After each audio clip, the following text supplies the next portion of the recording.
రాజకీయంగా ఎదుర్కోలేక వ్యక్తిగత దూషణలోకి దిగడం పరిపాటిగా మారిపోతుంది. ప్రస్తుతం ఏవిఎన్ రాధాకృష్ణ చేసిన వ్యాఖ్యలకు సంబంధించి మీరు ఏమంటారు?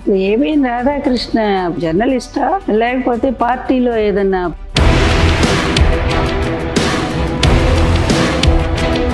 గతంలో మీరు మాట్లాడారు కదా, వైసీపీ హయాంలో మంత్రులు కావచ్చు, ఎమ్మెల్యేలు కావచ్చు, అన్ని సంవత్సరాలు సీఎం గా చేసిన ఆయనను కంటితడి పెట్టించేంత వరకు తీసుకొచ్చారు, ఎలా మర్చిపోయారంటూ క్వశ్చన్ చేస్తారు. పెద్ద డ్రామా అదే కదా. మేము అసెంబ్లీ రికార్డ్స్ బయట పెట్టాం కదా, పెడితే అందులో ఎక్కడన్నా ఎవరన్నా విమర్శించారు ఆయన భార్యని?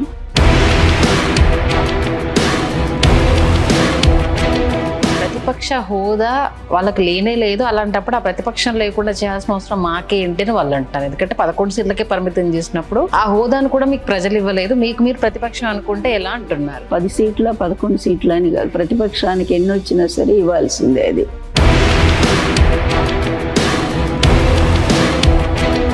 గత 2 రోజులుగా వైఎస్ భారతి రెడ్డి గారికి సంబంధించి జగన్మోహన్ రెడ్డి గారి మీద గృహహింస కేసు పెట్టారని, 2 ఆడపిల్లలు పుట్టారు, నాకు మగ సంతానం నువ్వు ఇవ్వలేదు అనేసి చిత్రహింసలు పెట్టారు, 2వ పెళ్లికి కూడా జగన్మోహన్ రెడ్డి యత్నించాడు అనే ఒక అంశాన్ని తెర మీద తీసుకొస్తున్నారు. ఏ పోలీస్ స్టేషన్ లో ఎప్పుడు కేసు పెట్టారని ఒక్క చిన్న సాక్ష్యం కావాలి కదా.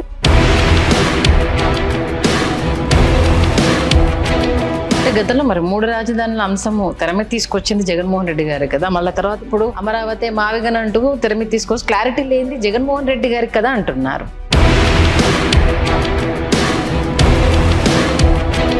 లోకేష్ త్వరలో సీఎం కాబోతున్నారట, దీని గురించి ఎంత తొందరగా అవుతాడని మేము కూడా చూస్తున్నాము. భ్రష్టస్య కావాగతి అని కాళిదాసు గారు చెప్తారు.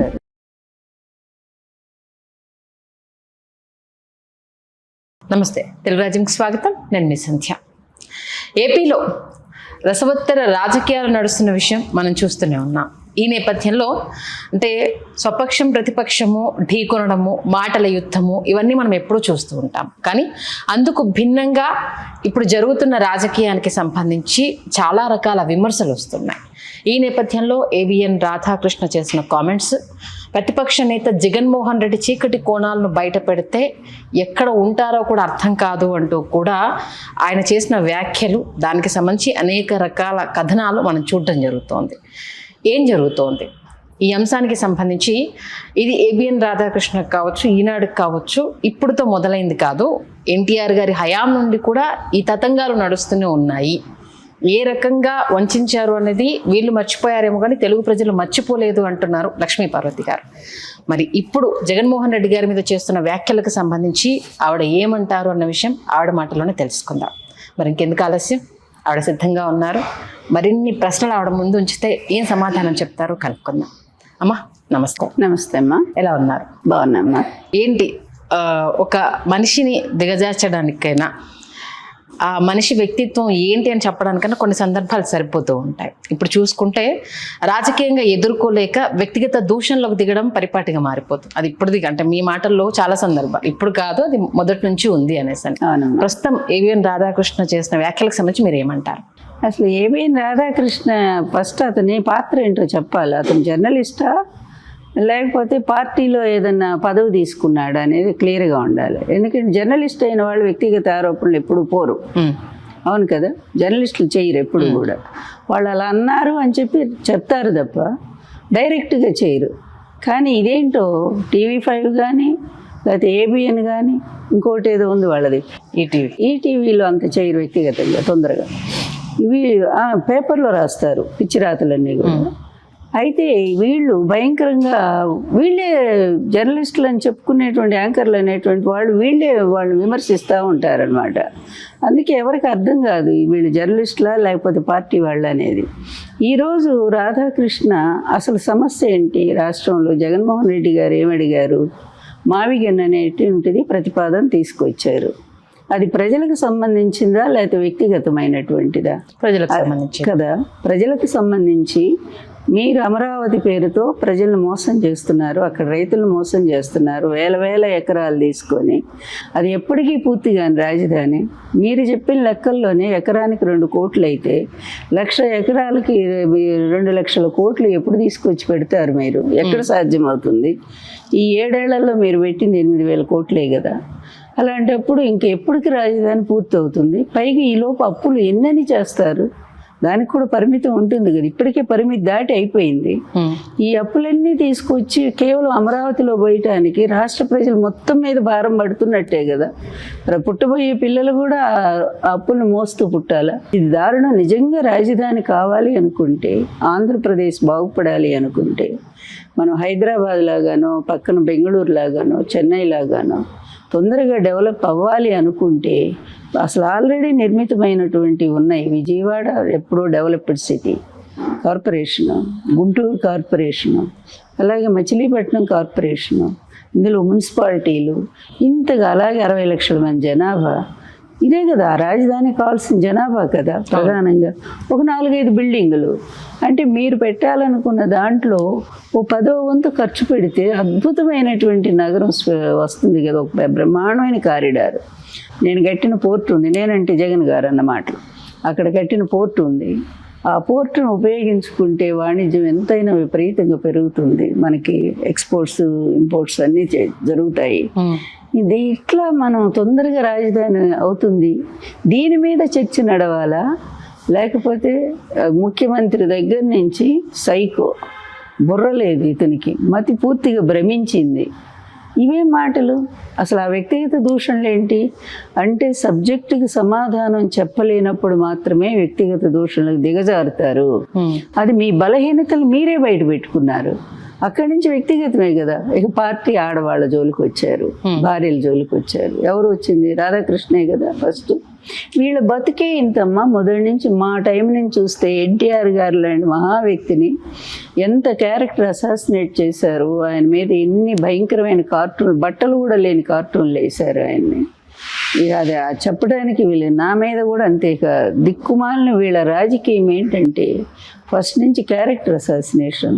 ముఖ్యంగా మహిళల్ని అడ్డం పెట్టి, మహిళల్ని విపరీతంగా వాళ్ళని కార్టూన్లు వేయిస్తూ, వాళ్ళ వ్యక్తిగతమైనటువంటి విషయాలను విమర్శిస్తూ అట్లా బతికినటువంటి వాళ్ళు వీళ్ళు. ఇంతకు మించి వీళ్ళ వల్ల సమాజానికి ఉపయోగం అంటూ ఏమీ లేదు, జరగలే ఇప్పటివరకు కూడా. 4 సార్లు ముఖ్యమంత్రులైనా ఇలాంటి వాళ్ళు 10 సార్లు ముఖ్యమంత్రులైనా కూడా ప్రజలకు ఉపయోగం ఏమి లేదు, లేదని నిరూపించుకున్నారు కూడా. అయితే వీళ్ళకి అధికారం కావాలి. ఎందుకు కావాలి అంటే అవినీతిలో డబ్బు సంపాదించడం కోసం. వీళ్ళిద్దరి జీవితాలు ఉదాహరణ చాలు కదా. రాధాకృష్ణ డొక్కు సైకిల్ మీద పోయేవాడు ఈరోజు ఎండీ ఎట్లా అయ్యాడు, 1000 కోట్లు ఎట్లా సంపాదించాడు. 2 ఎకరాలు ఉన్నటువంటి చంద్రబాబు నాయుడు ఈరోజు లక్షల కోట్లు ఎలా సంపాదించాడు. మరి వీళ్ళందరూ కూడా చెప్పాలి కదా. దానికి ఎన్ని కేసులు ఉన్నాయి, ఆ కేసులు ఏమి రాకుండా అన్ని సంస్థలను కూడా వీళ్ళు దాన్ని ప్రతి సంస్థను కూడా మేనేజ్ చేసుకునేటువంటి స్కిల్స్ మాత్రం బాగా సంపాదించుకున్నారు వీళ్ళు. ప్రతి వ్యవస్థలో వీళ్ళ మనుషులు ఉంటారు. వాళ్ళ ద్వారా బయటపడుతూ ఉంటారు. ఇప్పుడు ఈడీఏ కేసు పెట్టింది, స్కిల్ స్కామ్ కేసు, పెద్ద భయంకర 350 కోట్ల రూపాయల కేసు కదా. అవును. అది ఇక్కడ రాష్ట్ర ప్రభుత్వం పెట్టింది కాదు కదా, ఢిల్లీయే కదా. మొత్తం జిఎస్టీ వాళ్ళు ఫస్ట్ పెట్టారు కదా. అలా వాళ్ళు పెట్టిన కేసు వాళ్ళు ఎందుకు రావట్లేదు చంద్రబాబు జోలి చెప్పండి. అట్లా మేనేజ్ చేసుకుంటూ క్లియరెన్స్ ఇచ్చేసారు కదా దానికి సంబంధించి. అమ్మా క్లియరెన్స్ ఇచ్చేసారు కదా. ఎవరు ఇచ్చారు? గవర్నమెంట్ నుంచి. అదే ఎవరు? ఎన్డీఏ. రాష్ట్ర ప్రభుత్వం తనకు తనే ఇచ్చుకుంది, అక్కడ ఎన్డీఏ ఇవ్వలేదు.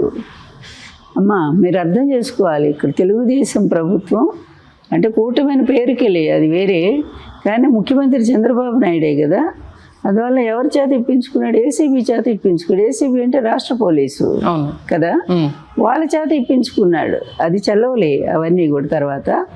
అందువల్ల ఏంటంటే వ్యక్తిగతంగా దిగజారి మాట్లాడేటువంటి వ్యక్తులు తెలుగుదేశం వాళ్ళు. గతంలో మీరు మాట్లాడారు కదా, వైసీపీ హయాంలో మంత్రులు కావచ్చు, ఎమ్మెల్యేలు కావచ్చు, భార్యల గురించి మాట్లాడింది మీరు మర్చిపోతే ఎలా? అన్ని సంవత్సరాలు సీఎంగా చేసిన ఆయనను కంటితడి పెట్టించేంత వరకు తీసుకొచ్చారు, ఎలా మర్చిపోయారంటూ క్వశ్చన్ చేస్తున్నా. అదొక పెద్ద డ్రామా. అదే కదా మేము అసెంబ్లీ రికార్డ్స్ బయట పెట్టాం కదా, పెడితే అందులో ఎక్కడన్నా ఎవరన్నా విమర్శించారు ఆయన భార్యని. ఆయన పార్టీలో ఉండేటువంటి వ్యక్తి వంశీ. అప్పుడు ఆయన తెలుగుదేశమేగా, ఇంకా ఆయన బయటికి రాలేదు. తెలుగుదేశంలో ఉన్నాయనే అన్నారు. అంతే తప్ప వైకాపా వాళ్ళు ఎవరు అనలేదు, ఒక్క మాట కూడా మాట్లాడలేదు. కానీ ఈయన రాజకీయ ప్రయోజనాల కోసం, సానుభూతి కోసం తనే ఊరు వాడ మొత్తం చాటింపు చేసుకున్నాడు. నా భార్యనన్నారని బయటకు వచ్చి ఒక పెద్ద ప్రెస్ మీట్ పెట్టి ఓ పెద్ద ఏడుపు ఏడ్చి అది ఓ పెద్ద డ్రామా. అంతే తప్ప ఇంతవరకు వైఎస్ఆర్ కాంగ్రెస్ పార్టీలో ఉండే వ్యక్తులు ఏ మహిళలను కూడా కించపరచలేదు, మా నాయకుడితో సహా. ఎప్పుడైనా జగన్మోహన్ రెడ్డి గారు ఒక్క స్త్రీనన్న అగౌరవంగా మాట్లాడారా తన జీవితంలో? అలాగే ఆయన కూడా విమర్శించే స్థాయికి వచ్చారు కదా అంటూ చూపిస్తున్నారు కదా. అబద్ధాలు చెప్పడానికి 100 చెప్తున్నారు, వాళ్ళు బతికే అది కదా. ఎవరు మాట్లాడారు, ఎక్కడ మాట్లాడారు, ఒక్కటన్నా వాళ్ళు చూపించు. మేము ఇప్పుడు ప్రతిదీ అడిగేది అదే. మీరు మాట్లాడే వాటి అన్నిటికీ ఉన్నాయి, విజువల్స్ ఉన్నాయి, శుభ్రంగా మేము ఉదాహరణతో సహా చూపిస్తాము. మేము మాట్లాడినది ఒక మాట లేదు, మీరు చూపించండి. ఎక్కడన్నారు అది చూపించరు. అన్నారని బురదగా పైన వేసేయటమే వీళ్ళ పని. అట్లాగే ఈ రాధాకృష్ణ వ్యక్తిత్వం అనేది పరమ చండాలమైన వ్యక్తిత్వం. ఇతను బ్లాక్మెయిల్ చేసుకుంటూ అందరినీ, అదేవిధంగా ప్రతి ఇళ్లలో పోతాడు, బాత్రూంలో పోతాడు, అక్కడ ఒక కెమెరా పెడతాడు, వాళ్ళ వ్యక్తిగత జీవితాలను బయటికి తీస్తాడు, వాళ్ళని బ్లాక్మెయిల్ చేస్తాడు, ఆ విధంగా డబ్బు సంపాదించి ఇది ఒక నీచమైన బ్రతికే వాళ్ళ గురించి ఎంత తక్కువ మాట్లాడుకుంటే అంత మంచిది నా ఉద్దేశంలో. నా దృష్టిలో అసలు వాళ్ళు మనుషులే కారు, అంత హీనమైనటువంటి జీవితం గడుపుతూ ఉన్నారు. ఈరోజు కూడా అంతే. రాధాకృష్ణ ఇప్పుడు ఏమంటాడు, పెళ్ళాలకు పెళ్ళిళ్ళు చేయటం ఏంటి, ఏ మగవాడైనా సహిస్తాడా ఈ మాట అంటే?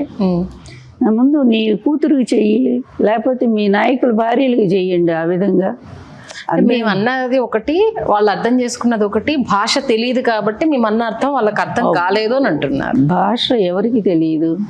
మా పార్టీలోనే హైలీ ఎడ్యుకేటెడ్ పర్సన్స్ తెలుగుదేశంలో ఎంతమంది ఉన్నారో చెప్పండి.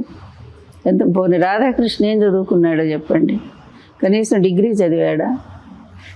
అందువల్ల చిన్న జర్నలిస్టుగా వచ్చిన వాడు ఈరోజు మాట్లాడుతూ ఉంటాడు. అట్లా కాదు, భాష గురించి రాధాకృష్ణ భాష లేకపోతే మా నాయకుల భాషను ఒకసారి కంపేర్ చేద్దాం, ఎవరు ఎట్లా మాట్లాడతారనేది. పోనీ ఆయన ఏంటి వివరణ ఏంటో చెప్పొచ్చుగా. అదేనా నేను ఇలా మాట్లాడాను అలా మాట్లాడలేదని వివరణ ఏమన్నా ఇచ్చాడా? పోనీ మీకైనా ఇచ్చాడా? లేదు కదా. ఆయన భాషలో ఆయన సవివరంగా వ్యాఖ్యానంతో సహా ఆయన చెప్పుంటే పోనీ అబ్బునా ఇంత ఔదార్యం ఉందా రాధాకృష్ణ గారికి అని అందరూ మెచ్చుకునేవాళ్ళు కదా. భార్యల్ని చెల్లెళ్ళుగా భావించడం ఏంటి, చెల్లెళ్ళుగా భావించి పెళ్ళిళ్ళు చేయటం ఏంటి, దానికి మళ్ళీ చాలా గొప్ప సంస్కారం అని చెప్పడం ఏంటి? పోనీ మీకు సరిగా అనిపిస్తే చెప్పండి, ఒక జర్నలిస్టుగా ఇది కరెక్ట్ అనిపిస్తుందా? ఎవరికి అనిపించలే. మరి ఒక్కటే అమ్మా, ఇక్కడ ఏంటంటే ఈ అంశానికి సంబంధించి ఒక మహిళగా ఖండించారా? వైఎస్ఆర్సీపీ అధికార ప్రతినిధిగా, అంటే ఈ వయసులో మీరు ఏబిఎన్ ఛానల్ మీదకి గొడవకి వెళ్ళడం, మీ మీద కేసు కూడా నమోదైందని విన్నాం. అవునమ్మా. అంటే ఏ పరంగా ఒక మహిళగా ఖండించారా, వైఎస్ఆర్సీపీ అధికార ప్రతినిధిగా ఖండించారా? ఓ మహిళగాను, అలాగే నేను అధికార ప్రతినిధిగా, general secretary, party general secretary. ఎందుకంటే ఆ వ్యాఖ్య చాలా తప్పుగా ఉంటుంది. అసలు ఇక సంబంధాలు వావి వరుసలు కూడా మొత్తం అది వాళ్ళకి అలవాటు కావచ్చు, కానీ మాకున్నాయి కదా ఆ పద్ధతులు. అందువలన అట్లాంటి వావి వరుసలు లేకుండా మాట్లాడినటువంటి ఒక జర్నలిస్టు స్థానంలో ఉండి బ్యాలెన్స్గా ఉండాల్సిన వాడు నువ్వే మతి భ్రమించి మాట్లాడితే ఎందుకు ఊరుకోవాలా? మా నిరసన శాంతియుతంగా తెలియచేసాము, దానికేమో శాంతియుతంగా మేమేమన్నా ఒక డోర్ కూడా టచ్ చేయలేదు కదా. కూర్చున్నాము అక్కడ కాసేపు, పోలీసులు ఉన్నారు, అందరు ఉన్నారు. 1 గంట చేస్తామన్నాము, గంట చేసాము, వచ్చేసాము. దానికి ఇంకేంటి దండయాత్రలు అన్నారు, అదన్నారు, 100 పేర్లు పెట్టారు. సరే వాళ్ళు చేస్తేనేమో మా అంబటి రాంబాబు గారి ఇంటి మీద పడి ఇల్లు తగలబెడితే అది కాదు నిరసన అది. అలాగే జోగి రమేష్ ఇల్లు తగలబెడితే అది ఏమీ కాదు. ఇట్లా తనకొక ధర్మం, ఇతరులకు ఒక ధర్మం అనే ఒక విచక్షణ మర్చిపోయినటువంటి తెలుగుదేశం పార్టీ ఆ కూటమిని చూస్తే పరమ రోతగా అనిపిస్తూ ఉంది, అసహ్యంగా కూడా అనిపిస్తూ ఉంది. విలువలు లేవు వాళ్ళకి, స్త్రీల పట్ల గౌరవం లేదు, ప్రజాస్వామ్యం పట్ల అసలే లేదు. అందుకనే మరి ఈవీఎంలు మోసం చేసి ఈవీఎంల ద్వారానే అడ్డదారిలో వచ్చారు అధికారానికి. దానికి తోడు రెడ్ బుక్ రాజ్యాంగం. ప్రజాస్వామ్య వ్యవస్థలో రెడ్ బుక్ ఏంటమ్మా? ఎప్పుడైనా విన్నామా ఇట్లాంటి మాటలు? ఎక్కడో నక్సలైట్లు వాడాల్సిన పదాన్ని తీసుకొచ్చి రెడ్ బుక్లు అది ఇదని మాట్లాడితే అది అమలు కూడా చేస్తున్నారు. ప్రతిపక్ష నేతల్ని అన్యాయంగా అక్రమంగా అరెస్టులు చేస్తూ ఉన్నారు. నిన్న ఆయన మీడియా ప్రతినిధి శ్రీహరి గారిని అరెస్ట్ చేసి తీసుకుపోయారు. ఎఫ్ఐఆర్లో ఉండదు. ఏమిటి ఇది అసలు? ఎంత విరుద్ధంగా సుప్రీంకోర్టు చెప్పినా హైకోర్టు చెప్పినా ఏ రూలు వీళ్ళు పాటించట్లేదు. మా ఇష్టం వచ్చిందే మేము పాటిస్తామనే స్థితిలో ఉన్నారు. ఎన్నాళ్ళు ఇప్పుడు రాక్షసులంతా మనం చూసాం కదా కాలంలో. ఇంతకంటే దౌర్జన్యాలు భయంకరమైనటువంటి పనులు చేసిన వాళ్ళంతా ఎలాంటి చావులు వచ్చారో మనం చూసాము. మరి హిట్లర్ లాంటి వాడిని కూడా మనం చూసాం. భూగర్భంలో దిక్కులేని చావు వచ్చాడు. కనుక ప్రతి దమనకాండకి కూడా ఒకటి రేపు అనేది భవిష్యత్తు అనేది ఉంటుంది. దానికి వాళ్ళ ఫలితం అనుభవించాల్సిన పరిస్థితి వస్తుంది. అంటే దమనకాండ మీరు అంటున్నారు, నువ్వు చేసిన దమనకాండ గురించి మేము రాబోయే రోజుల్లో చెప్తాము అంటూ రాధాకృష్ణ గారు, జగన్మోహన్ రెడ్డి గారు కెరీర్ స్టార్ట్ అయినప్పటి నుంచి ఇప్పటివరకు చేసిన అనేక విషయాలు నేను బాంబు పేల్చితే నిలబడలేరు అనేసి అంటున్నారు. ఇన్నాళ్ళు మరి ఎందుకు పేల్చలేదు? ఇప్పుడైనా ఆయన గవర్నమెంట్ లో ఉన్నప్పుడు పేల్చేస్తే అయిపోయేది కదా. జగన్ గారు గవర్నమెంట్ లో ఉన్నప్పుడు అప్పుడే పేల్చేస్తే ఇంకా మీకు మంచి ఇది వచ్చే మైలేజ్ వచ్చేది కదా, ప్రతిపక్షానికి ఇంకా బలం వచ్చేది కదా. మరి అప్పుడు ఎందుకు పేల్చలేదు? బయట పెడితేనే ఉక్కిరిబిక్కిరి అయిపోతుంది వైఎస్ఆర్సీపీ. తండ్రి మరణం అప్పుడు ఎక్కడున్నావు, సంతకాల సేకరణ గురించి అడిగితే సమాధానం లేదు. ఇప్పుడు ఏంటిది, స్వయంగా రోసయ్య గారే చెప్పారు సంతకాల సేకరణ జగన్మోహన్ రెడ్డి గారు అస్సలు చేయలేదు. ఆయనే కాదు చాలామంది చెప్పారు. జీవన్ రెడ్డి గారు ఇటీవల ఆయన కూడా చెప్పారు. అన్నీ చెప్పిన వీళ్ళకి అది పని లేదు. ఇంతెందుకు స్వయంగా సుప్రీంకోర్టు ఏం చెప్పింది, ఆ లడ్డులో కలవలేదు, మీరు అనవసర రాజకీయం చేసి. కానీ వాళ్ళు అదే ఇప్పుడు 10th క్లాస్ పేపర్లో 7th క్లాస్ ఎంత దారుణం అమ్మ. అంటే వీళ్ళ వ్యవహారం ఇలాగే ఉంటుంది. వాళ్ళు ఏది ప్రచారం చేయాలనుకుంటారో అబద్ధాన్ని అది కంటిన్యూ చేస్తూనే ఉంటారు. అది అబద్ధం అని చెప్పినా తేలినా సరే మీ వైపు ఒక్క రుజువు కాలేదు ఇంతవరకు మీరు చేసిన తప్పులు ఏమీ కూడా. అయినా సరే మీ తప్పులు మీరు బయట పెట్టుకోరు. ఎదుటి వాళ్ళు చేసిన అన్ని కూడా రుజువులతో సహా కూడా ఇదిగో ఏ తప్పు జరగలేదని వచ్చిన లడ్డు వ్యవహారం కానీ వాళ్ళ బాబాయ్ గారిని చంపినటువంటి విషయం కూడా మరి సిబిఐ చెప్పింది కదా. అసలు వాళ్ళకేం సంబంధం భారతి గారికేను జగన్మోహన్ రెడ్డి గారికని. అయినా సరే గొడ్డలు పెట్టుకొని హోమ్ మినిస్టర్ స్వయంగా అంటుంది. ఇంత సిగ్గుమాలని అదే చెప్పానే, ఒక పార్టీ అన్నాక కొన్ని విలువలు ఉండాలి. వాళ్ళు విలువలు ఎప్పుడో మర్చిపోయారు. ఎన్టీఆర్ గారి మరణానికి కారకులైనటువంటి ఈ వ్యక్తులు, ఎన్టీఆర్ గారి జీవితాన్ని సర్వనాశనం చేసినటువంటి ఈ వ్యక్తులు, లక్ష్మీపార్వతి జీవితాన్ని రోడ్డు మీద వేసినటువంటి వ్యక్తులు అప్పటి నుంచి అదే పంథ, ఒక అబద్ధాన్ని పదే పదే ప్రచారం చేస్తే గోబెల్స్ లాగా అదే ప్రజల్లో కొంతమంది అయినా నమ్ముతారు కదా అనేటువంటి సిద్ధాంతాన్ని వాళ్ళు పట్టుకున్నారు. దానికి మీడియా కావాలి. ఆ మీడియాకి ఈనాడు ఒకడు, ఇదిగో ఈ రాధాకృష్ణ ఒకడు, ఇప్పుడు ఇంకొక 4-5 తయారైపోయినాయి డబ్బులు ఇచ్చి. అందుకే తీసుకెళ్ళి ఆ బిఆర్ నాయుడిని తీసుకెళ్ళి పనికి మాలాడిని అక్కడ మంచి పోస్టులో పెట్టారు దేవుడి దగ్గర. అది వాళ్ళ భాగవతం ఏంటో బయటకు వచ్చినాయి. అన్నీ వీళ్ళే కదమ్మా. వీళ్ళు ఎంపీ పోయి దాంట్లో దొరుకుతాడు డ్రగ్ కేసులో ఎంపీ స్వయంగా. వీళ్ళ నాయకులందరూ కూడా అమ్మాయిలను అత్యాచారాలు చేయటం, లేకపోతే అమ్మాయిలను వేధించటం, ఈ కేసులు అందరూ వాళ్ళే దొరుకుతారు. మరి ఇవన్నీ కూడా కళ్ళ ముందు కనపడ్డాయి కదా. ఒక్కడి మీద ఏమన్నా ఉందా కేసు? కానీ వైఎస్ఆర్ కాంగ్రెస్ పార్టీ మాత్రం ఏ తప్పు చేయకపోయినా చేశారు. రోజు ఒక గుడ్డ కాల్చి వాళ్ళ మొహాన్ని వేయటమే. అదిగో తాగాడు, మేము డ్రగ్లో దొరికినా కూడా శిక్ష లేదు, అది స్టేషన్ బెయిల్. వాడెవడో లిక్కర్ తాగాడంటే ఆయన తీసుకుపోయి జైల్లో పెడతారంట. ఇట్లా ఉంటుంది వాడు వ్యవహారం అనేది. దారుణంగా ఉందమ్మా ఈ పరిపాలన అనేది. ప్రజలు భరించలేని పరిస్థితి వచ్చింది. ప్రతిపక్ష నేతలు లేకుండా చేయాలనే ఒక దుర్మార్గమైన కుట్ర జరిగింది, జరుగుతుంది కూడా ఇప్పుడు. అయినా ధర్మాన్ని నమ్ముకున్నాం మేము, నిజాయితీని నమ్ముకున్నాం. హోదా వాళ్ళకి లేనే లేదు. అలాంటప్పుడు ఆ ప్రతిపక్షం లేకుండా చేయాల్సిన అవసరం మాకేంటి అని వాళ్ళు అంటారు. ఎందుకంటే 11 సీట్లకే పరిమితం చేసినప్పుడు ఆ హోదాను కూడా మీకు ప్రజలు ఇవ్వలేదు, మీకు మీరు ప్రతిపక్షం అనుకుంటే ఎలా అంటున్నారు? నీకు అది ఇప్పుడు ఎందుకంటే గత గవర్నమెంట్లో కూడా 10 సీట్ల 11 సీట్ల అని కాదు, ప్రతిపక్షానికి ఎన్ని వచ్చినా సరే ఇవ్వాల్సిందే. అది వీళ్ళు చెప్తున్నారు ఆ రూల్ ఇవ్వకూడదు అనేది. ఎందుకంటే జగన్ అక్కడ ఉంటే రోజు మిమ్మల్ని ప్రశ్నిస్తాడు కనుక. అందువల్ల ఇచ్చినటువంటి సంఘటనలు చాలా ఉన్నాయి కదా. ఇంకా ఆయన ఒక్కడే కదా ప్రతిపక్షం. అందువల్ల తప్పనిసరి గుర్తించాలి అది. అయితే సరేలే, వీళ్ళ రాజ్యాంగం వేరుగా, ఓకే. వీళ్ళ ప్రత్యేక రాజ్యాంగం, అదొక రెడ్ బుక్ రాజ్యాంగం, అదొక అవినీతి రాజ్యాంగం. ఇక అసలు అది ఒక అప్రజాస్వామ్య రాజ్యాంగం అది. గత 2 రోజులుగా వైఎస్ భారతి రెడ్డి గారికి సంబంధించి జగన్మోహన్ రెడ్డి గారి మీద గృహహింస కేసు పెట్టారని, అలాగే కొందరు మహిళల కామెంట్స్ని, అంటే 2 ఆడపిల్లలే పుట్టారు, నాకు మగ సంతానం నువ్వు ఇవ్వలేదు అనేసి అని చిత్రహింసలు పెట్టారు, 2వ పెళ్లికి కూడా జగన్మోహన్ రెడ్డి యత్నించాడు అనే ఒక అంశాన్ని తెర మీద తీసుకొస్తున్నారు. అదే ఆధారాలతోనా? ఆధారాల లేవు. ఏ పోలీస్ స్టేషన్లో ఎప్పుడు కేసు పెట్టారని ఒక్క చిన్న సాక్ష్యం కావాలి కదా. ఓకే కదా, సాక్ష్యం ఉంటేనే కదమ్మా, రుజువు ఉంటేనే కదా నిలబడేది. మరి కానప్పుడు అది అబద్ధమే కదా. వాళ్ళ ఇష్టం అమ్మా. ఆయన కేసులో వెళ్ళి ఎస్ఐని కొట్టారని మొన్న మాట్లాడాడు. ఇప్పుడేం గృహహింస? పాపం భారతి గారు ఎప్పుడైనా రాజకీయాల్లో ఉన్నారా? ఆమెను చేయని దూషణ మీకు ఉందా? ఆమె క్యారెక్టర్ అసాసి ఎంత భయంకరంగా సినిమా కూడా తీశారే, ఇంతకంటే లుచ్చా పనులు ఇంకెవరన్నా చేస్తారా? అదే మీ పెళ్ళాన్ని ఎవరో మీ పార్టీ వాడే అంటే అందరికి అంటగట్టేసి అంత ఘోరంగా నువ్వు ఏడ్చావే. అదే మీ ఆడవాళ్ళని వీళ్ళని ఉంటే, మీ ఇంట్లో ఆడవాళ్ళని వైకాపా పార్టీ వాళ్ళు అదే విధంగా హెరాస్ చేసి ఉంటే ఏమయ్యేది? కానీ ఆ సంస్కారం ఎక్కడ కనిపిస్తూ ఉంది? మా పార్టీలో కనిపిస్తూ ఉంది. మగవాళ్ళు చూసుకోవాలి తప్ప ఆడవాళ్ళు జోలి పోకూడదు అనేటువంటి సంస్కారం మేము పాటిస్తూ ఉంటే, దుర్మార్గులు దిగజారిపోయి, ఎంత ఉత్తమరాలమ్మ, మహిళా శిరోమణి, ఆమెకు అభివృద్ధి ఇవ్వాలి. భారతి లాంటి ఉత్తమరాలు మీళ్లలో కూడా లేదు, నేను చెప్తున్నాను. అంత గొప్ప స్త్రీ ఆమె. అట్లాంటి ఆమె వ్యక్తిత్వాన్ని మీరు ఎంత హననం చేస్తూ ఉన్నారు? ఎంత దారుణం ఇది! ఈ పాపం ఇంతకింత మీరు అనుభవిస్తారు, అది మాత్రం నేను చెప్పగలను.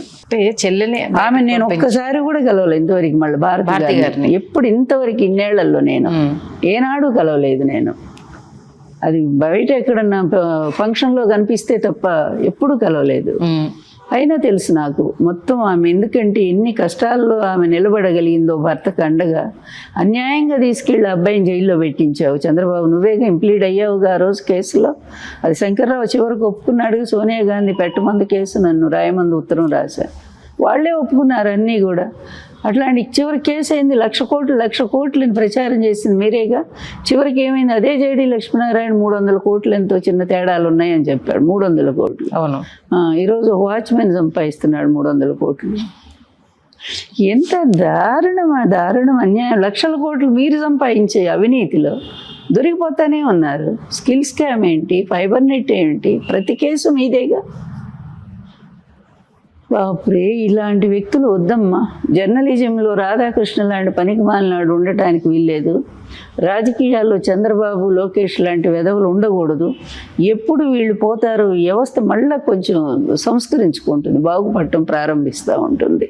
ఓకే, వెయిట్ చేయాలి. కాలం అనేది గొప్ప తీర్పరి. అది తప్పకుండా అది పనిష్మెంట్ ఇస్తుంది, ఐ బిలీవ్. అంటే కూటమి ఉన్నంత వరకు జగన్మోహన్ రెడ్డి రావడము అనేది సాధ్యం కాదు, అది జనాలు ఆ తీర్పు ఇచ్చేస్తారు అనేసి అని అంటున్నారు. మొన్న కూటమి గెలిచిందా లేకపోతే ఈవీఎంలు గెలిపించినాయా? అది చెప్తే సమాధానం చాలు అమ్మా. మేం చెప్పడం కాదుగా, ఈరోజు చర్చ మొత్తం దేశవ్యాప్తంగా జరుగుతూ ఉంది. ముఖ్యంగా ఆంధ్రప్రదేశ్, ఒరిస్సాల్లో ఏం జరిగిందనేది ప్రశాంత్ భూషణ్ లాంటి మంచి జడ్జీలు వాళ్ళు డిస్కషన్ చేస్తూ ఉన్నారు ఢిల్లీలో. తర్వాత పరకాల ప్రభాకర్ గారు కూడా దాన్ని ఆయన బాగా ప్రచారం చేస్తూ ఉన్నారు. 1 సెకనుకి 3 ఓట్లు ఎక్కడైనా సాధ్యమవుతుందా? 2 గంటల్లో 54 లక్షల ఓట్లు అర్ధరాత్రి పూట ఎవరైనా ఉంటారా క్యూల్లో అంతమంది ఓటు వేయటం అనేది? ఇవన్నీ ఇంత ఓపెన్గా కనిపిస్తూ ఉన్నప్పుడు ఇది మీ గెలుపా? ఓటమి కాదు, ఇంకొక పంచదాకా అన్నట్టుగానే ఇది గ్లోబల్స్ ప్రచారమే. ఇది ఈవీఎంలకు సంబంధించి చేయలేకపోయారు. గ్లోబల్స్ కాదు, అమాయకత్వం. అది గ్లోబల్స్ ప్రచారం కాదు, ఇది ఓపెన్ అమ్మా. ఓపెన్ ప్రతిదీ కూడా మినిట్ ఎలక్షన్ కమిషన్ ఇచ్చినటువంటి లెక్కలతోనే క్లియర్గా వాళ్ళు బయట పెట్టారు. ఎలక్షన్ కమిషన్ ప్రతి గంటకి అనౌన్స్ చేస్తూ ఉంది. ఆ లెక్కలతోనే వాళ్ళు చూపించారు ఆధారాలతో సహా. అమ్మ, ఇది గోబెల్స్ కాదు, ఆధారాలతో సహా. కాకపోతే ఇప్పుడు ఎలక్షన్ కమిషన్ ఏం చెయ్యలేము, అంతే తప్ప ఆధారాలతో సహా దొరికిపోయారు. అందువల్ల దాన్ని కప్పిపుచ్చుకోవటం కోసం వాళ్ళు ఇక ఇలా అడ్డదారిన వ్యక్తిగతమైనటువంటి నిందలు వేయటం, వ్యక్తిగతంగా దూషించటం, దాన్ని డైవర్ట్ చేయటం, ఇప్పుడు నీకు ఎలక్షన్లో జరిగిన ఫ్రాడ్ గురించి చర్చ ఎప్పుడైతే వచ్చిందో అప్పుడే లడ్డు వ్యవహారం బయటకు వచ్చింది. అర్థమైందా మీకు? ఓకే. లడ్డూలు అవి కలిసినాయి ఇవి కలిసినాయి వ్యవహారాన్ని బయటికి లాగారు. ఎందుకంటే అది మర్చిపోవాలి జనం, దాన్ని పట్టించుకోకూడదు. ఇది నిజంగానే దీని మీదే చాలా రోజులు జరిగింది. అది కేసు ఎప్పుడైతే తేలిపోయిందో అది అది జగన్మోహన్ రెడ్డి గారికి ఏ సంబంధం లేదని చెప్పిందో కోర్టు, దాని మించి అప్పుడు వెంటనే ఇంకో కేసు వచ్చింది. ఏం కేసు అది? ఏదో ఒకదాని వెంట ఒకటి వస్తానే ఉన్నాయి ఇట్లాగే. కనుక జగన్మోహన్ రెడ్డి గారు సబ్జెక్ట్ తప్ప ఏ రోజు కూడా ఇంకొక ఎక్కువ మాట మాట్లాడలేదు. ఆయన సబ్జెక్టుకి ఒక్కరోజైనా వీళ్ళు సమాధానం చెప్పగలిగారా? ఈ రోజు తీసుకొస్తున్నటువంటి అప్పులకి బాధ్యులు ఎవరు? ఈ అప్పుల్ని ఎలా తీరుస్తారు? అలాగే రాజధాని నిర్మాణానికి మీరు చేసి పెట్టేటువంటి ఖర్చు వల్ల రాష్ట్రం ఎంత నష్టపోతుంది? మిగిలిన ప్రాంతాలను ఎట్లా డెవలప్ చేస్తారు? ఇవే ఆయన అడుగుతున్న ప్రశ్నలు. రాజధాని ఇలా నిర్మించుకుంటే తొందరలోనే గొప్ప నగరం వస్తుంది, మనకి ఆంధ్రప్రదేశ్ బాగుపడుతుంది అని మంచి మాట చెప్తే మీరేంటి మీ ఆడవాళ్ళని తీసుకెళ్ళి చెల్లెళ్ళగా భావించి పెళ్ళిళ్ళు చేయండి. దీనికి ఇదా సమాధానం అమ్మా? ఓకే. అంటే చెప్తున్నా, మీరు కంపేర్ చేసుకోండి. ఒకవైపు ఇంత సంస్కారంగా ప్రజల కోసం మాట్లాడే పార్టీ ఇటువైపు ఉంటే, కేవలం వ్యక్తిగతమైన దూషణలకే పరిమితమైనటువంటి అధికార పార్టీ ఇంకొక వైపు వాళ్ళ జర్నలిస్టులు ఉన్నారు. అంటే గతంలో మరి 3 రాజధానుల అంశము తెర మీద తీసుకొచ్చింది జగన్మోహన్ రెడ్డి గారే కదా. మళ్ళీ తర్వాత ఇప్పుడు అమరావతి మావిగన్ అంటూ తెర మీద తీసుకొచ్చి క్లారిటీ లేదు జగన్మోహన్ రెడ్డి గారికి కదా అంటున్నారు. కాదు మొన్న కూడా ఆయన ఏం చెప్పారు? నేను 3 రాజధానుల ప్రస్తావన నేను తీసుకొచ్చాను, కానీ వీళ్ళు కోర్టుకు వెళ్ళి దాన్ని చెల్లకుండా చేశారు. వీళ్ళే కదా చేస్తే, కనీసం పోనీ మీ దారికే నేను వస్తాను, మీ దారికి వచ్చినప్పుడు నేను అమరావతి కాదని అంటలేదు, కానీ అమరావతి కట్టడం అసాధ్యమైనటువంటి విషయం. అది దానికంటే కూడా ఇక్కడ ఈ విధంగా నేను చేస్తే మనం ఆంధ్రప్రదేశ్కి మంచి రాజధాని వస్తుంది కదా అని దీన్ని చూడండి, ఆలోచించండి అని ఆయన పెట్టారు ప్రతిపాదన. ఓకే. అది ఆయన వచ్చాక ఆయన ఏం చేస్తారనేది మనకు తెలియదు, అది వేరే విషయము. అందువల్ల ఆయన మొన్న అది కూడా చెప్పారు, నేను 3 రాజధానులు 3 ప్రాంతాలు డెవలప్ అవ్వాలనే ఉద్దేశంతో నేను చెప్పాను, కానీ మీకు నచ్చలేదు, దాన్ని కోర్టుకు వెళ్ళి మీరు ఆపించేశారు. అయినా కూడా అక్కడ ఎంత పెట్టుబడులు తీసుకొచ్చారమ్మా వైజాగ్. మళ్ళీ వీళ్ళు అదే అంటున్నారుగా, వైజాగ్ లాంటి సిటీ లేదని వీళ్ళే చెప్తున్నారు. జీవలదిన్నకు సంబంధించి జగన్మోహన్ రెడ్డి ఆ పోర్టుకు సంబంధించి అక్కడ జరుగుతున్న వాటికి సంబంధించి మాట్లాడడానికి వెళ్తే ఆయన సభకు హాజరైతే 2 లక్షల జరిమానా, వెళ్తున్నారని చెప్పిన వాళ్ళకు 40,000 బహుమతి ఇస్తాము అనేసి అని చెప్పారు. మరి ఎవరు ఆగారు? మరి ఇప్పుడు వసూలు చేయండి. ప్రతి ఒక్కరు ఫిషర్ మ్యాన్ దగ్గర, మత్స్యకారుల దగ్గరికి వెళ్ళి 2 లక్షలు ఇవ్వమని అడగండి. చెప్పులతో కొడతారో లేదో చూడండి. వాళ్ళ జీవితాలతో ఆటలాడుకుంటూ దొంగచాటుగా వచ్చిన బోట్లను వాళ్ళు పట్టుకొని వీళ్ళ చేపలను వాళ్ళు పట్టుకుంటే స్వయంగా వెళ్ళి ముఖ్యమంత్రి కొడుకు వాటిని నడిపించి వస్తారు. ఎంత అన్యాయం ఇది అసలు! మన మత్స్యకారుల పట్ల మనమే కొడుతున్నామే. అసలు కొంచెం కూడా మానవత్వం లేదమ్మా. పేదవాళ్ళ పట్ల సానుభూతి లేదు వీళ్ళకి. ఎందుకంటే అవినీతిలో అడ్డంగా బలిసిపోయి ఉన్నారు. చెప్పాలంటే కన్ను మిన్ను కానకనే అహంకారంలో మిడిసిపడతా ఉన్నారు. అది ఎప్పుడోకప్పుడు దిగుతుంది. దిగిన రోజు అర్థమవుతుంది ఆ పేద ప్రజలేంటో, వాళ్ళ విలువ ఏంటో తెలిసిన వ్యక్తి జగన్మోహన్ రెడ్డి గారు. త్వరలో జగన్మోహన్ రెడ్డి గారు పాదయాత్ర చేస్తా అంటున్నారు. నిజంగా ఇప్పుడు ఏపీలో పాదయాత్ర చేసేంత అవసరం ఉందంటారా? నిజానికి మేము కూడా అదే అనుకుంటున్నాం. అవసరమే లేదు. ఆయన ఇంట్లో కూర్చున్నా కూడా 170 సీట్లు వస్తాయి. ఓకే. అంత అవసరమే లేదు. కాకపోతే ఆయనకి ఎప్పుడు ఆ జనం ఇష్టం కనుక ఆ పేద ప్రజలు వాళ్ళు ఏమి సమస్యలు ఎదుర్కొన్నారో ఈ ప్రభుత్వంలో స్వయంగా ఆయన విని తెలుసుకొని రేపు తన గవర్నమెంట్ వచ్చాక అమలు చేయటం కోసం మళ్ళీ వెళ్తానంటున్నారు. మేమైతే వద్దు బాబు, ఎందుకు ఇంకా మళ్ళీ శ్రమ ఎందుకు మీకు ఇంట్లో కూర్చోండి, జనం వచ్చి ఓట్లేసి వెళ్తారు. 94లో మాకు ఇచ్చినట్టు అంత గొప్ప అధికారాన్ని ఇస్తారని మేము అంటున్నాం. ఓకే. అలాగే జగన్మోహన్ రెడ్డి గారి చుట్టూ ఒక కోటరీ ఉంది అంటూ వైఎస్ఆర్సీపీ కార్యకర్తలు కావచ్చు, నేతలు కావచ్చు చాలా బాధపడ్డ సందర్భాలు, అసహనం వ్యక్తం చేస్తున్న విషయాలు మనం చూసాము. స్టిల్ ఇప్పటికీ ఇంకా కొంత ఆ పరిస్థితి ఇంకా కొనసాగుతుంది అన్న వాదనను కూడా ఇంకా వినిపిస్తున్నారు. దీంట్లో ఎవరు ఫీల్ అయ్యారో అది వాళ్ళకి సంబంధించిన సమస్య. మాకైతే అట్లా కోటరీ ఎప్పుడు కనపడలేదు. ఎందుకంటే మేమందరం ఫ్రీగా మాట్లాడే వ్యక్తులు జగన్ గారితో. ఎప్పుడైనా కూడా ఆయన దగ్గరికి వెళ్ళిపోతాము. ఏది చిన్న పిల్లలు చెప్పినా వింటారమ్మా ఆయన. ఆయన ఎంత సహృదయులు అంటే అమ్మ, ఒకసారి కలిసిన వాళ్ళకి తెలుస్తుంది ఆయన అంత మంచివారు. ఇక సలహా ఎవరు చెప్పినా వింటారు. ఏది మంచిదో ఆయనే నిర్ణయించుకుంటారు. ఏ పార్టీ అధ్యక్షుడైనంత చంద్రబాబుకి చెప్పరా బోల్డమని సలహాలు. కానీ ఆయన ఎంతమందిని కలుస్తున్నాడు? కలవట్లేదనే కదా చాలామంది ఏడుస్తున్నారు. పాపం మురళీమోహన్ అని ఎన్ఆర్ఐ అమ్మ, ఆయన చిలుకలూరిపేటలో చాలా పెద్ద మాల్ కట్టుకున్నారు. మాల్ కట్టుకుంటే ఆ మాల్ని ఈ పత్తిపాటి పుల్లారావు మనుషులు ఆక్యుపై చేశారు. వాళ్ళ అమాయకుడు ఆయన వాళ్ళ నాన్నకి ఎంతో కొంత డబ్బులు ఇచ్చారు కొద్దిగా. అది దాదాపు 60 కోట్ల రూపాయలు విలువైన మాల్ అమ్మ. అందులో 2 సినిమా థియేటర్లు, హోటల్స్ అన్నీ ఉన్నాయి. అట్లాగే ల్యాండ్ కూడా 25 ఎకరాలు ఎంతో, చాలా పెద్దది. అట్లాంటి దాన్ని ఆక్యుపై చేసుకొని వాళ్ళ మనుషులు ఎంత దారుణమైన. ఆయన ఎన్నిసార్లు ఇతన్ని లొకేషన్ గెలిపిస్తామని చెప్పి 10 లక్షలు తీసుకున్నాడు ఒకడు. ఓకే, అది వాడు గెలిపించలా. ఇట్లా పార్టీ అడుగడుగున మోసగాళ్ళు. తెలుగుదేశం పార్టీ ఎంత మోసగాళ్ళతోనండి. స్వయంగా అతను పాపం తెలుగుదేశం ఆయన ఎంత కష్టపడి పనిచేశాడు పార్టీ కోసం.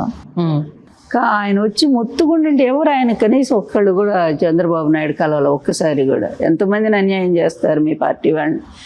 ఏదన్నట్టు పాము తన పిల్లల్ని తను తిన్నట్టు మీ పార్టీ వాళ్ళనే మీరు నాశనం చేసుకుంటా ఉన్నారు. అది మీ బతుకులే కదా. అలాగే ఈ మధ్యకాలంలో బీసీవై పార్టీ అధ్యక్షుడు రామచంద్ర యాదవ్ మన నందమూరి తారక రామారావు గారి గురించి ఒక కామెంట్ చేశారు. ఆయన ఓన్లీ కృష్ణుడి పాత్ర వేశాడు, ఆయన దేవుడేం కాదు, ఎందుకు ఆయన దేవుడిగా చిత్రీకరించే ప్రయత్నం చేస్తున్నారు అంటూ కామెంట్ చేశారు. అది ఇందాక వచ్చింది శ్రీకాంత్తో మాట్లాడినప్పుడు వచ్చింది అదే విషయం. దేవుడు అనేవాడు ప్రత్యేకించి అన్ని ఆభరణాలు, కిరీటాలు ఇవన్నీ పెట్టుకొని ఆకాశం నుంచి ఇలా దిగిరాడు సినిమాల్లో చూపించినట్టు దైవం మానుష రూపేణ. ఒక మనిషి తన ప్రవర్తన ద్వారా, తన మంచితనం ద్వారా సమాజంలో ఎక్కువ మందికి ఉపయోగపడి వాళ్ళని ఎక్కువ మందిని ప్రభావితం చేయగలిగినటువంటి వ్యక్తి దేవుడితో సమానం. ఎందుకు ఒక చిన్న సాయం చేస్తే అబ్బాయి కష్ట సమయంలో నాకు దేవుళ్ళ సాయపడ్డామని అంటాము కదా. మన కష్టం వచ్చినప్పుడు ఒకళ్ళు నిలబడి ఆదుకుంటే వాళ్ళని దేవుడితోనే పోలుస్తాం. అలాంటిది ఆయన 300 సినిమాల్లో తన పాత్రల ద్వారా అసలు ఆంధ్రప్రదేశ్ అంతర్జాతీయ స్థాయిలో నిలబెట్టిన మహానటుడు ఆయన. ఇప్పుడు ఆయన స్వయంగా ఆ శ్రీకృష్ణుడు నువ్వు చూసావా? చూడలేదుగా, నేను చూడలేదు కదా. ఆ మహావిష్ణువు ఎలా ఉంటాడు మనకు తెలియదు కదా. పురాణాల్లో మనం వర్ణించుకున్నాం అంతే తప్ప దానికి ఒక వేషం మనమే కల్పించుకున్నాం ఇలా ఉంటారేమో అని అనుకున్నట్టు. అలాంటి వాటికి ఒక సజీవ చిత్రణే కదా ఎన్టీఆర్ గారంటే. సజీవ రూపశిల్పి కదా ఆయన. అట్లాంటి పాత్రల ద్వారా మనల్ని అందరినీ ఆయన ఎంతో ప్రభావితం చేశారు కదా. దేవుడు అనుకుంటే తప్పేముంది. అలాగే ఆయన ముఖ్యమంత్రి అయిన తర్వాత ఆయన తీసుకొచ్చిన సంస్కరణలు అసలు అదే ఫస్ట్ టైం కాంగ్రెస్ 35 ఏళ్ల పరిపాలన తర్వాత మొదటిసారిగా క్రింది వర్గాలు, బీసీలకు, ఎస్సీలకు, ఎస్టీ, మైనార్టీ వర్గాలకు అధిక ప్రాధాన్యత ఇచ్చి రాజకీయంగా వాళ్ళని ఎంతో ఉన్నతులుగా పెంచి, అదేవిధంగా బీసీలకు రిజర్వేషన్ ఉద్యోగాలు కల్పించి, మహిళలకు యూనివర్సిటీ తీసుకొచ్చి మహిళలకు 9% ఉద్యోగాలు, 33% స్థానిక ఎన్నికల్లో ప్రవేశం, ఇన్ని మంచి పథకాలు తీసుకొచ్చిన ఆయన దేవుడు కాదా? అట్లా అనుకోవాలి తప్ప వీళ్ళు ప్రతిదాన్ని విమర్శిస్తూ పోతే ఏమంటాం దాన్ని. లోకేష్ త్వరలో సీఎం కాబోతున్నారట. ఎంత తొందరగా అవుతాడని మేము కూడా చూస్తున్నాము. ఎందుకని? ఎందుకంటే భ్రష్టస్య కావాగతి అని కాళిదాసు గారు చెప్తారు. భ్రష్టత్వానికి దిగజారి ఎక్కడికి వెళ్ళిపోతుందో పాతాళానికి వెళ్ళిపోతుంది. ఆ స్థితిని మేము చూడాలనుకుంటున్నాము. మీకు అర్థమయ్యే ఉంటుంది. త్వరలో మహిళా బిల్లుకు సంబంధించి పార్లమెంట్లో డిస్కషన్ మంచిది. ఈనాటికైనా దానికి వచ్చింది.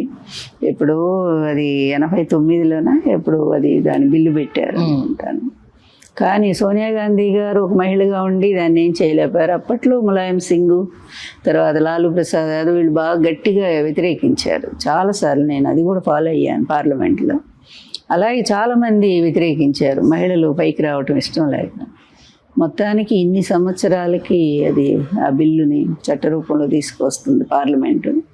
మోడీ గారిని మనం అభినందించాల్సిందే ఆ విషయంలో మాత్రం. అయితే అది అమల్లోకి ఇంకా ఎప్పుడు తీసుకొస్తారు, రేపు ఎలక్షన్లకు వస్తుందా, పై ఎలక్షన్లకు వస్తుందా అనేది చూడాలి. అది మాత్రం మనం సంతోషించదగిన విషయం. 33% అంటే మరి గ్రామ స్థాయి నుంచి అసెంబ్లీ పార్లమెంట్ వరకు కూడా మహిళలు ఎంత శాతం పెరుగుతారు, బాగుంటుంది, కళకళలాడుతూ ఉంటుంది. ఖచ్చితంగా మీరు అన్నట్టు ఆ కళ అయితే రావాలని కోరుకుందాం. అనేక అంశాలకు సంబంధించి మంచి విషయాలు తెలియజేశారమ్మా, ధన్యవాదాలు. నమస్తే అమ్మా, మంచిది. హలో, తెలుగు రాజ్యం ఛానల్ చూస్తున్నారా? సామాజిక రాజకీయ జీవన చిత్రణే తెలుగు రాజ్యం. అతిశయోక్తులు అసత్యాలు ఉండవు. రాజకీయ కోణం కాదు, ప్రజా కోణమే కొలబద్ద.